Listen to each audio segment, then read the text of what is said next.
All right, let's talk about Rabbi Hai Gaon. This is a truly towering figure. When he died back in 1038, it wasn't just the passing of a great scholar, it was literally the end of an entire 450-year era in Jewish history. And he wasn't just a leader, not by a long shot. He was a revolutionary thinker whose ideas about law would echo for the next 1,000 years. Seriously. We're kicking things off with this really powerful quote, "And where is a rabbi who will be like Hai?" That's what the great poet Solomon ibn Gerol wrote when he heard the news. And that line, it just perfectly captures the huge void Rav Hai left behind. This wasn't just someone sad. It was this dawning recognition that a one-of-a-kind historical force was just gone. Okay, so why? Why was he so revered? Why did his death feel like the end of a chapter in a book? Well, to get that, you really have to understand the world he lived in, and this incredible period that he himself brought to a close.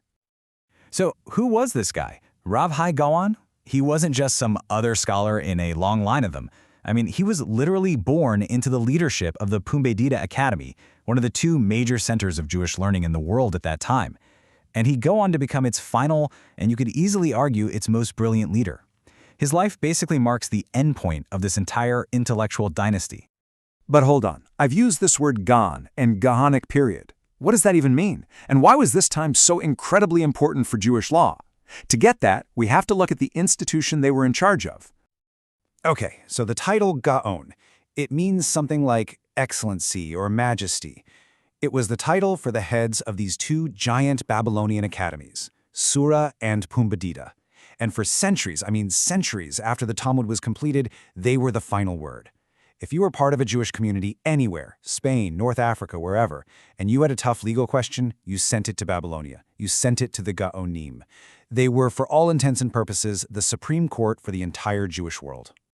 And this wasn't just a brief period. We're talking about an era that lasted almost 450 years. From these two academies in Babylonia, the Gaonim built this incredible centralized legal system that guided people all over the globe. And Rav Hai Gaon, he's standing right there at the very end, the final climactic moment of it all. So how did they do it? How did they project their authority across thousands of miles without modern technology? Well, they didn't just issue commands. They had this brilliant, superstructured system for communicating their legal rulings. And that system was called responsa literature. Think of it as the engine of their authority. This wasn't some casual Q&A forum. Oh no, this was a formal, institutional process. And it was designed from the ground up to deliver definitive legal rulings that carried the full weight of the entire academy. Look at this process. It's basically legal engineering at its absolute finest. A question comes in from, say, Spain. It gets debated by this whole assembly of 70 scholars. Then the Gaon, the head, dictates the final decision. And, this is key, it gets co-signed by other senior members. The whole point was to make it impersonal, final, and totally binding. This wasn't just Rav Hai's opinion. This was the official verdict from the central institution of Jewish law. And Rav Hai Gaon, he was the undisputed master of this. His output was just staggering. Think about it. Out of all the Gaonic responsa we have today, from that entire 450-year period, about a third of them were written by him, one man. Just let that sink in. But here's where it gets really interesting. His biggest legacy, the thing that would change everything, wasn't just how many answers he wrote. It was his core legal philosophy.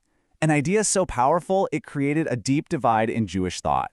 A debate that is, believe it or not, still going on right now. And it all boiled down to this one central question. What do you do with the stories? See, the Talmud has two kinds of material. You've got halacha, that's the binding law, and then you have agadah, that's stories, ethical teachings, folklore, you name it. So the big question was, can you use a story, an agadah, to decide a point of law? His answer to that question would split Jewish legal thinking into two major camps. Okay, so on one side you have Rav Hai Gaon in his school of thought, which we call the Gaonic Sephardic school. He basically said, nope, he built a firm wall between law and stories. Law, or halacha, has to be rational, consistent, pure. Agadah, the stories, they're great for inspiration, for ethics, but they have zero legal authority. You cannot use a story to make or break a law, period. But then, on the other side, you had the Ashkenazic school, the sages in France and Germany. Their thinking was completely different. They saw the Talmud as this single, unified, holy text, and their logic was, hey, If it's in the Talmud, it must be there for a reason, and that reason could be legal. For them, law and lore were totally intertwined. And this isn't just some abstract philosophical debate. It had massive real-world consequences. Take this case. The Talmud has a very clear law that says you're prohibited from having marital relations during a famine. Simple enough, right?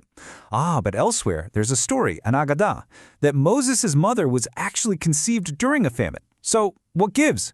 Well, the Ashkenazic school looked at that and said, the story must be true, so we have to reinterpret the law. It's not a strict prohibition, more like a suggestion of piety. But Rab Hai Gaon's school, they said, the law is the law. The story is a nice story, but it has zero impact on the legal ruling. You see, the exact same texts, two completely opposite legal outcomes. So, let's bring it all together. What is the lasting impact of all this? Because his influence definitely didn't die with him in 1038. It actually set the stage for the next 1,000 years of Jewish thought. When you boil it all down, his true legacy wasn't just his mountain of rulings. He was the architect of a whole new method for thinking about law. He's the one who laid the intellectual groundwork for Maimonides, who would later take that separation of law and story and build a massive systematic code of law on top of it. And yeah, his death marked the end of an era, the end of Babylonia as the center of the Jewish world.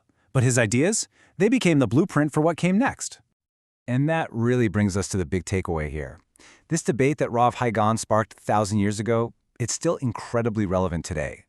I mean, think about it. In any legal system, in any society, we're always struggling with this exact tension, right? Where do you draw the line between the hard letter of the law and the stories, the values, the ethics that are supposed to give that law its meaning?